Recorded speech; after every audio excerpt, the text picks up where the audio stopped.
यहाँ से प्रकृति में उपस्थित पदार्थ संतुलित एवं हितकारी मात्रा में रहते हैं, लेकिन मानव द्वारा पर्यावरण में अनेक हानिकारक या दूषक पदार्थों को जाने अनजाने में मिला दिया जाता है। पर्यावरण में मतलब हवा में, पानी में और ध्वनि प्रदूषण ये हम ही तो करते हैं, जानबूझ के करें या फिर अनजाने में करें। कई बार हम जानबूझ के भी करते हैं, हमें फ़र्क नहीं पड़ता, हमारी अपनी मर्जी है ना, जिससे प्रकृति के संतुलन में दोष पैदा हो जाता है। जो प्रकृति है हमारे धरती का जो आवरण है या इसमें जो पाए जाने वाले मिनरल्स हैं, वायुमंडल है, सब संतुलित है, लेकिन हमारे ही कर्मों के कारण इसमें असंतुलन पैदा हो जाता है। इसी को प्रदूषण कहते हैं। प्र जमा दूषण दो शब्दों से मिलकर बना है बच्चों। प्र मतलब कि जेन्युइन प्राकृतिक अवस्था में, और जब उसमें अधिकता आ जाती है, उसमें विशेषता आ जाती है, कैसी, नेगेटिव वाली, तो बन जाता है दूषण जमा प्रजमा दूषण प्रदूषण। ठीक है, यानी कि खराब हो जाता है। ठीक है, प्रदूषक पदार्थ यानी कि प्रदूषण फैलाने वाले पदार्थ, जैसे यहाँ आप देख रहे हैं ये क्या है, ये प्रदूषण फैलाने वाली चीज़ें हैं, तो इनको कहेंगे प्रदूषक पदार्थ, यानी कि प्रदूषण फैलाने वाली चीज़ें जो भी हैं, पर्यावरण और जीव जंतुओं को नुकसान पहुँचाती है। ठीक है, समझ गए आप। वर्तमान में प्रदूषण की स्थिति भयंकर हो चुकी है। बिल्कुल, आज की डेट की बात करें, आज 17 अक्टूबर है, और आज दिल्ली में जो एयर क्वालिटी इंडेक्स जो एयर है अराउंड 700 समथिंग के आसपास है, 600 या 700 के आसपास। तो सोचिए कितना डेंजरस है ये। 100 से नीचे होता है तो सामान्य होता है, ठीक रहता है। ठीक है बच्चों, ये 700 PM है। ठीक है, आगे देखिए। जीव जंतुओं को नुकसान पहुंचाता है। वर्तमान में प्रदूषण की स्थिति भयंकर हो चुकी है, इसलिए पूरे विश्व में, पूरे धरती की बात कर रहा हूँ मैं, पूरे विश्व मतलब पूरी धरती पर, पूरी दुनिया, पूरे विश्व में इससे निपटने के लिए अनेक प्रयास हो रहे हैं। कुछ लोग, पूरे धरती पे कुछ लोग ही इसके लिए ज़्यादा प्रयास कर रहे हैं, हर व्यक्ति तो नहीं कर रहा है, क्योंकि अगर हर व्यक्ति प्रयास करने लग जाए तो हमें परिवर्तन नज़र आएगा, हमें सुधार नज़र आएगा। क्या आपने, अच्छा, व्यक्तिगत स्तर पे हम क्या कर सकते हैं, इसकी चर्चा हम जरूर कर सकते हैं और हमें करना चाहिए। हर आदमी चाहता भी है करना, ऐसा नहीं है कि नहीं चाहते हैं, लेकिन शुरुआत नहीं करते। तो शुरुआत कैसे होगी ये मैं आपको समझाऊंगा और बताऊंगा। क्या आपने कभी कोई प्रयास किया है?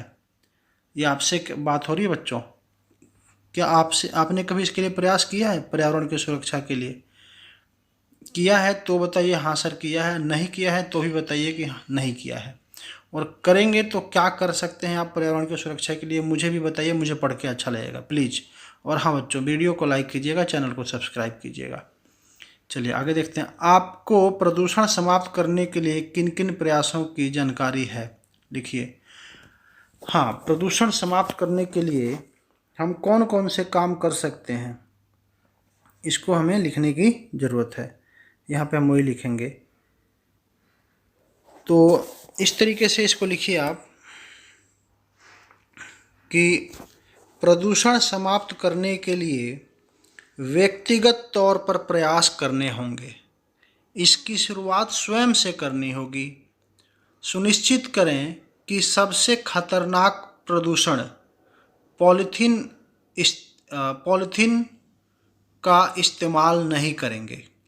जब भी बाजार जाएंगे थैला लेकर जाएंगे और दूसरों को भी इसके लिए प्रोत्साहित करेंगे। कोशिश करें कि हमारे घर से कम कचरा निकले। ठीक है, किसी भी चीज़ को ना जलाएं, उसके लिए दूसरे विकल्पों का सहारा लें। पटाखों का इस्तेमाल ना करें, हॉर्न ना बजाएं व किसी भी प्रकार से ध्वनि प्रदूषण में सहयोगी ना बने। ठीक है बच्चों, ये वे उपाय हैं जो हम अगर करते हैं ये हम व्यक्तिगत तौर पे कर सकते हैं ना, ये सारे काम। जैसे मान लीजिए पटाखे हम जलाते हैं, हमने पटाखा जलाया, हमारे ध्यान में ये नहीं आता कि हमारे आसपास में, हमारे पड़ोस में कोई बच्चा हो सकता है छोटा, कोई बूढ़ा व्यक्ति हो सकता है, कोई बीमार हो सकता है जिसको इससे तकलीफ पहुंचेगी। क्या हम कभी इस बात की चिंता करते हैं, परवाह करते हैं? नहीं। हाँ, लेकिन अगर अपने घर में ऐसा हो, आपके घर में कोई 2 महीने का बच्चा हो और कोई पड़ोसी पटाखा जला दे, तो कैसा लगता है उस टाइम? यही दूसरों के साथ भी होता है, लेकिन हम उसकी परवाह नहीं करते हैं। आप सो रहे हैं और कोई पटाखा बजा दे, कैसा लगेगा? आपके कान तक आवाज़ अगर आ जाए, तेज आवाज़। तो हमें भी इन बातों का, हम दूसरों से उम्मीद करते हैं कि हर आदमी सही रहे, हम अपने लिए ऐसा नहीं करते हैं। तो अपने लिए भी सुधार करने की ज़रूरत है, और मैं उम्मीद करता हूँ कि हम सब करेंगे। दूसरी बात जो इसमें मैंने बताई, हमने समझा है कि जब भी बाजार जाएं थैला लेकर जरूर जाएं, ये तो हम कर सकते हैं ना। पॉलीथीन का कम से कम इस्तेमाल करेंगे।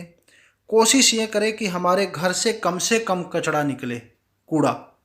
अगर हम हर व्यक्ति ऐसा करने लग जाए अपने एंड पे कि उसके घर से कम कूड़ा निकले इस तरीके से, तो हमारा देश भी तो हमारा घर ही है। फिर एक टाइम ऐसा आएगा कि हमारे देश से भी कम कूड़ा निकलेगा।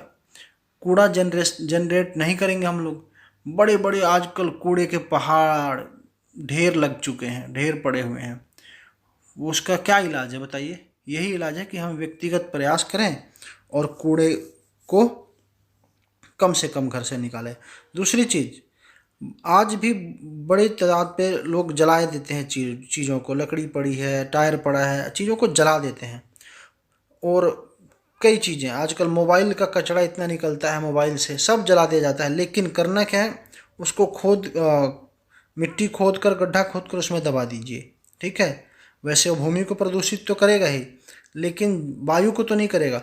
अच्छा बच्चों, आपसे अगर बात करा जाए कि जल, वायु और ध्वनि तीनों अगर प्रदूषित हो जाए, तो इसमें सबसे ज़्यादा बुरा प्रभाव किसका पड़ेगा, बताएंगे आप? इसमें सबसे ज़्यादा बुरा प्रभाव पड़ेगा वायु का। आप जल के बिना दिन भर रह सकते हैं, लेकिन अगर शुद्ध वायु के बिना, सांस ना ले सकने वाली वायु के बिना आप 1 घंटा, 1 मिनट, 2 मिनट से ज़्यादा नहीं रह पाएंगे। 1 घंटा तो बहुत हो गया, है ना। चलिए अब आगे बढ़ते हैं। प्रदूषण, यहाँ से देखिएगा, प्रदूषण की हानियों तथा उसके प्रति जागरूकता के लिए स्लोगन, नारा लिखिए। जैसे कल को बचाना है, प्रदूषण को भगाना है। बहुत बढ़िया। तो इस तरीके से बच्चों आप अपने तरीके से भी लिख सकते हैं। और 2 मैंने भी बनाए हैं आपके लिए, एक नहीं मैंने 2 बनाए हैं। एक बार देखिए और सुनिए, समझिए कैसा है, और मुझे भी बताइए कमेंट में कि मैंने कैसा लिखा है इसको। आपका कमेंट, आप कमेंट में जो आप अपने तरफ से बना रहे हैं, मुझे कमेंट में भी लिखकर बता सकते हैं कि सर हमने ये बनाया है, अच्छा लगेगा, ठीक है ना। और मेरा वाला सुनिए और पढ़िए, इस तरीके से है। गर प्रदूषण फैलता रहा ऐसे, तो सोचो जीवन बचेगा कैसे। इसके बाद दूसरा वाला है, मैं चाहे ये करूं, मैं चाहे वो करूं, मेरी मर्जी, हालात बुरे हैं सुधर जा भैया, ये है मेरी अर्जी। बहुत से लोग होते हैं, कहते हैं मैं बजा रहा हूँ ना, तुम्हें क्या प्रॉब्लम है, पटाखा बजा रहा हूँ, डीजे बजा रहा हूँ, गाना बजा रहा हूँ। गाना तो हम ऐसे बजाते हैं जैसे हमें नहीं, अब खुद को नहीं सुनना, पड़ोसी को सुनाना है। और ऑटो वाले भैया तो आजकल डीजे का ठेका लेके चलते हैं, है ना। आपने महसूस किया होगा इस चीज़ को। तो सुधरने की ज़रूरत है, और इसके लिए जागरूकता फैलाना है, प्यार से दूसरों को भी समझाना है, लड़ाई नहीं करना। कोई नहीं मानता तो कोई दिक्कत नहीं, हम 10 को मनाएंगे तो उसमें से 8 जरूर मानेंगे। और इस तरीके से धीरे धीरे मुहिम चल पड़ेगा, एक जन आंदोलन बनेगा, और हम वायु प्रदूषण, जल प्रदूषण और ध्वनि प्रदूषण पर नियंत्रण करेंगे, करना होगा। समझ रहे हैं ना। चलिए अगला हिस्सा पढ़ते हैं इसका, प्रदूषण के कारणों की सूची बनाएं। जी, तो बच्चों आपको पता है प्रदूषण के कारण क्या क्या है, इसकी सूची कैसे बनाएंगे आप? चलिए इसका आंसर लिख कर देता हूँ मैं। और देखिए इस तरीके से, सबसे पहला है जल प्रदूषण। तो इसको करेंगे जल प्रदूषण के कारण। ठीक है, क्या क्या है इस तरीके से लिखिए। जल प्रदूषण के कारण जल स्रोतों के पास होने वाले दैनिक क्रियाकलाप, उद्योगों से निकलने वाला केमिकल युक्त पानी, खेतों से बहकर आने वाला रसायन युक्त पानी, जनसंख्या का अत्यधिक दबाव एवं प्राकृतिक असंतुलन। ये वो कारण हैं जो आज के डेट में जल प्रदूषण के कारण हैं। इसको एक बार समझ लीजिए। जल स्रोतों के पास यानी कि तालाब, नदी, झरने, वहाँ दैनिक क्रियाकलाप मतलब कि वाशरमैन यानी कि धोबी कपड़े धोते हैं, लोग अपने पशुओं को नहलाते हैं, कुछ लोग शौच करने के बाद भी वहाँ चले जाते हैं। सुधरने वाले लोग हैं नहीं ना अभी, मतलब नहीं सुधरने वाले लोग भी बहुत हैं अभी, है ना। तो और भी कई क्रियाकलाप आप तालाब के किनारे देखते रहे हैं, समझते हैं इस चीज़ को। ठीक है, तो वो जल स्रोत है जो वहाँ पे वो खराब हो रहा है, गंदा हो रहा है धीरे धीरे। उद्योगों से उसमें नाली का पानी आकर मिक्स हो जाता है, घर के नाली का पानी, उद्योगों से निकलने वाला केमिकल युक्त पानी। जी, बड़ी बड़ी फैक्ट्रियाँ हैं और इंडस्ट्रियल एरिया है, वहाँ से नालों में भर भर के पानी निकलता है और आके नदियों में, तालाबों में मिक्स होता है। खेतों से बहकर आने वाला रसायन युक्त पानी, आजकल आप देखेंगे कि दवाइयों का दबा कर इस्तेमाल होता है खेतों में, फलों में, सब्जियों में, अनाज के लिए हर जगह दवाई का इस्तेमाल हो रहा है और इसके बहुत ही गहरे दुष्परिणाम हैं। ये सब बारिश के पानी में या सिंचाई के पानी के बाद घुल कर उसमें अगर बहता है, बारिश होगी बहेगा तो कहाँ जाएगा? नालों द्वारा नदियों तक, तालाबों तक पहुँचता है, जल स्रोत खराब होते हैं। और बच्चे जानते हैं ये केमिकल युक्त खाना खाने का क्या हानिकारक प्रभाव है? जी, आजकल हार्मोनल चेंज जल्दी हो जा रहा है, जल्दी हो रहे हैं। बच्चे 14-15 साल में ही शारीरिक मेच्योरिटी की तरफ चले जाते हैं। उसके कई दुष्प्रभाव हैं और कई प्रकार के आंतरिक बीमारियों का ये कारण बन रहा है। तो हमें ख़ास तौर से इस पर ध्यान देना है कि केमिकल युक्त खाना खाने से बचें और इसका प्रयोग करने से भी बचें। चलिए आगे देखते हैं। जनसंख्या का अत्यधिक दबाव। जनसंख्या बढ़ती जा रही है, जनसंख्या का दबाव इतना है कि पानी है 1 लीटर और पीने वाले हैं 10 लोग। ये चीज़ आप शहरों में देख सकते हैं, टैंकर आते हैं, लोग डब्बे लेके लाइन लगा के खड़े हो जाते हैं, पानी के लिए त्राही माम है। ठीक है ना, ये चीज़ आप जानते हैं, शहरों वाले लोग खास तौर से जानते हैं। और पीने के पानी की समस्या तो अब गांव-गांव में भी है, पहाड़ी इलाकों में है, रेगिस्तानी इलाकों में है, दूर दराज के इलाकों में है। औरतें मटकों में भर भर के, डब्बों में भर भर के दूर दूर से पानी लाती हैं, कई कई किलोमीटर से, है ना। तो इन चीज़ों से आप वाकिफ़ हैं। तो जनसंख्या का अत्यधिक दबाव और प्राकृतिक असंतुलन, बिल्कुल। अब कहीं बारिश खूब होती है तो कहीं बारिश ही नहीं होती। वहाँ क्या होगा, जो पानी है उस पर इतना जनसंख्या का दबाव है कि वो इस्तेमाल तेज़ी से हो रहा है और ख़राब भी तेज़ी से हो रहा है ना। तो और भी कई कारण है इसके अंदर, ये विस्तृत है, इस पर बहुत कुछ लिखा पढ़ा जा सकता है। चलिए आगे बढ़ते हैं। दूसरा पॉइंट है अपना, यहाँ से देखिएगा, वायु प्रदूषण। वायु प्रदूषण के लिए इस तरीके से लिखेंगे, वायु प्रदूषण के कारण उद्योगों से निकलने वाला धुआं, ठीक है, इजी है। वाहनों से निकलने वाला धुआं, समझ रहे हैं आप। ईंधन जलाने से, जैसे लकड़ी, कोयला, पत्ते, विनिर्माण कार्यों एवं पराली जलाने के कारण।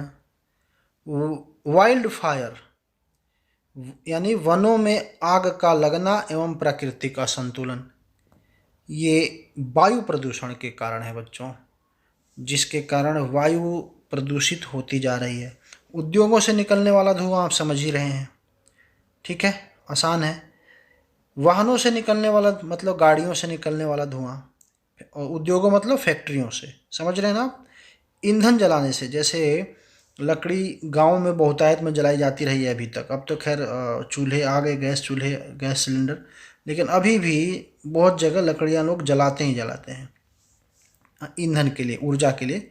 कोयला जलता है, आज अपने देश में 80% लगभग एनर्जी जो बिजली बनती है ना, वो कोयले से बनती है। कोयला जलाकर थर्मल पावर से हीट जनरेट की जाती है, फिर उससे उस हीट से भाप इंजन जो होता है वो चलता है, मोटर, और फिर इलेक्ट्रिसिटी जनरेट होती है। तो इसलिए बिजली बचाना बहुत ज़रूरी है बच्चों, क्योंकि अंततः आप कोयला जलने से बचाएंगे। ठीक है, अगला है, अगला पॉइंट है अपना, कोयले के बाद पत्ते। गाँव में पेड़ पौधे खूब होते हैं। मैंने देखा है कि लोग डेली शाम को, आपने भी देखा होगा ये चीज़, डेली शाम को लोग इकट्ठा करते हैं अलाव और उसको जलाते हैं, पत्तों को जलाते हैं, मवेशियों को धुआं करने के लिए वो उनके पास जलाते हैं, जिससे बचना चाहिए। अच्छा, गांव के लोगों को इससे फ़र्क नहीं पड़ता है, लेकिन अंततः वायु प्रदूषण को बढ़ावा दे रहे हैं, क्योंकि वो जा रहा है पर्यावरण में ही, और पूरे की पूरी वायुमंडल पे उसका प्रभाव, नेगेटिव प्रभाव पड़ता है। ठीक है, अगला है विनिर्माण कार्य। विनिर्माण मतलब कि कंस्ट्रक्शन, खुदाई, है ना, खनन प्रक्रिया, बिल्डिंग को तोड़ना, बनाना, इन सब कार्यों से धुआं मतलब डस्ट निकलता है जो वायु में मिक्स होता है वायुमंडल में। एवं पराली जलाने से, आजकल जो मशीन आई है ना नई, जो धान को, गेहूं को क्या करती है, ऊपर से बाल बाल यानी कि फसल अनाज का हिस्सा निकाल लेती है, और बाकी हिस्सा जो होता है वो खेत में ही रह जाता है। ये 2-4-5 साल से हुआ है, नई मशीन जो आई है। और इससे क्या होता है कि ऊपर ऊपर की फसल निकल गई और नीचे का जो बच गया हिस्सा खेत में पड़ा रहा। पहले उसको जड़ से काटते थे लोग, किसान, लेकिन अब वो जो पड़ा रहा उसको बाद में किसान जला देता है, वो धुआं निकलता है। खासतौर से दिल्ली में 2-3 साल से इसका बहुत भयंकर परिणाम रहा है। इसके कारण हमारे स्कूल भी बंद हुए हैं। आप तो जानते होंगे ना बच्चों इन चीज़ों को। और हवा जहरीली हो जाती है। हम मास्क तो अब कोरोना की वजह से अब पहन रहे हैं, हम प्रदूषण की वजह से पिछले साल से ही पहनना हमने शुरू कर दिया था। ठीक है ना, तो इस चीज़ को आप समझ रहे हैं। और वाइल्ड फायर मतलब जंगलों में आग लगना। बच्चों, हमारे जो ऑक्सीजन हमें मिलता है ना, उसका लगभग 25% अकेला ऑक्सीजन अमेजन फॉरेस्ट, जो अफ्रीका, इधर, हाँ, अफ्रीका में नहीं, क्या बोलते हैं उसको, साउथ अमेरिका में है, उसकी वजह से ऑक्सीजन हमें मिलता था, जिसमें आग लगने के कारण 85% उसका हिस्सा जल गया है। शायद ये अफ्रीका में है। अमेजन जंगल कहाँ है, एक बार मैं ना कंफ्यूज हो रहा हूँ, थोड़ा बताइएगा मुझे भी कमेंट करके। और अमेजन जंगल के जलने की वजह से ऑक्सीजन के लेवल में कमी आएगी, कार्बन डाइऑक्साइड बढ़ेगा। कार्बन डाइऑक्साइड क्या करता है, गर्मी को अवशोषित करता है, सोखता है, और फिर जब गर्मी सोखेगा वायुमंडल में, गर्मी का लेवल बढ़ जाएगा, गर्मी बढ़ेगी, सालों साल बढ़ने वाली है, ऐसा लग रहा है मेरे को। ठीक है, तो इससे क्या होगा, प्राकृतिक असंतुलन उत्पन्न हो रहा है ना। जो हवा, पानी और हर चीज़ का जो बैलेंस बना हुआ है वो बिगड़ रहा है धीरे धीरे। आप देखेंगे, आप भी महसूस करेंगे, इन चीज़ों को करते होंगे। ठीक है, चलिए अगला पॉइंट है अपना ये ध्वनि प्रदूषण। ध्वनि प्रदूषण का क्या है, ध्वनि प्रदूषण के कारण कौन कौन से, ये देखिएगा एक बार, और इसको ऐसे लिखिएगा। ध्वनि प्रदूषण के कारण वाहनों एवं मशीनों की आवाज़, विनिर्माण एवं भंजन का प्रभाव, मनोरंजन एवं उत्सव वाले आयोजन, सांस्कृतिक एवं धार्मिक आयोजन व अन्य कारण। तो बच्चों, आप समझ गए होंगे, एक बार दोबारा से देखिए। वाहन मतलब गाड़ियों से, और मशीनें ऐसी ऐसी मशीनें हैं जो चलती हैं, जैसे आटा चक्की कोई ले लीजिए, उसको तो कॉमन है ना, हम सब जानते हैं, वो चलती है तो आवाज़ करती है ना। ठीक है, वो कहीं ना कहीं वो प्रदूषण फैला रही है, ध्वनि प्रदूषण। एक सर्टेन 25 डेसिबल तक का जो साउंड होता है इंसान आसानी से बर्दाश्त कर सकता है। उससे ऊपर का साउंड जो होता है ना, वो हमारे सुनने की क्षमता को घटा देता है, हमें धीरे धीरे बहरा बना देता है। बच्चों, आपको एक चीज़ बताऊं, इंटरेस्टिंग चीज़। मैं इधर पहाड़ी है हमारे इधर, अरावली पहाड़ी, तो मैं कभी उधर जाता हूँ ना दूर तक, तो मुझे अपने इधर एमबी रोड की पे चलने वाली वो गाड़ियों की आवाज़ वहाँ सुनाई देती है। वहाँ तक पहुँच रही होती है और ऐसा लगता है जैसे करके आवाज़ आ रही है उस तरफ। उधर नहीं होती, उधर तो शांति होता है, लेकिन उधर का शोर मुझे वहाँ तक महसूस होता है। तो आप वहाँ से कहीं दूर हटेंगे ना तो आपको पता चलेगा कि अरे बाप रे यहाँ कितना शोर है। समझ रहे हैं आप? चलिए, वाहनों एवं मशीनों की आवाज़, ये हमने समझ लिया। दूसरा है विनिर्माण, मतलब कंस्ट्रक्शन, ठप ठप ढम ढम। जैसे मान लीजिए वेल्डिंग की दुकान पे चले जाइए आप, कोई टीन की दुकान पे चले जाइए आप, वहाँ कितनी आवाज़ आती है, हथौड़े पीटते रहते हैं वो लोग। कहीं बिल्डिंग बन रही है या कहीं तोड़ी जा रही है। विनिर्माण मतलब बनाना और भंजन मतलब तोड़ना, डिस्ट्रक्शन, कंस्ट्रक्शन एंड डिस्ट्रक्शन। तो इन चीज़ों का प्रभाव पड़ता है ध्वनि प्रदूषण पे। फिर मनोरंजन एवं उत्सव वाले आयोजन, जैसे डीजे, गाने, शादी, पार्टी, है ना, इस तरीके के जितने भी काम हैं खूब लोग तेज आवाज़ में बजाते हैं। आजकल डीजे वाला गाना ऐसा बजता है, मेरे पड़ोसी के पास है, होम थिएटर बोलते हैं उसको वे लोग, वो बजाते अपने घर में है और उसका झटका मेरे को अपने घर में महसूस होता है। एक दिन मैंने जाके बोला उनको कि प्लीज़ थोड़ी कृपा करें आप, तो उसके बाद वो लोग कम करके बजाते हैं, मान गए थे बेचारे, अच्छे लोग हैं। चलिए, इसके बाद अगला है सांस्कृतिक एवं धार्मिक आयोजन। सांस्कृतिक आयोजन मतलब वे शादी पार्टी और डीजे वाला तो अलग हो गया। एक होता है हमारे तीज त्योहारों वाला आयोजन, धार्मिक, धर्म के अनुसार। हर धर्म में हमारे यहाँ ये चीज़ है लगभग लगभग, कुछ में नहीं भी है और कुछ में ज़्यादा है। ठीक है, तो चलिए खैर, ये है बच्चों ओवरऑल आज की विस्तृत रूप से मैंने आपको समझाने का प्रयास किया है। ये वर्कशीट है। बाकी हम कोरोना से बचेंगे, इसके लिए अपने हाथ धोना और मास्क पहनना और 2 गज दूरी मेंटेन करना हम जारी रखेंगे। So thanks for now students, take care, stay safe, stay home. I hope you guys will like to study with me and will keep continue studying like this.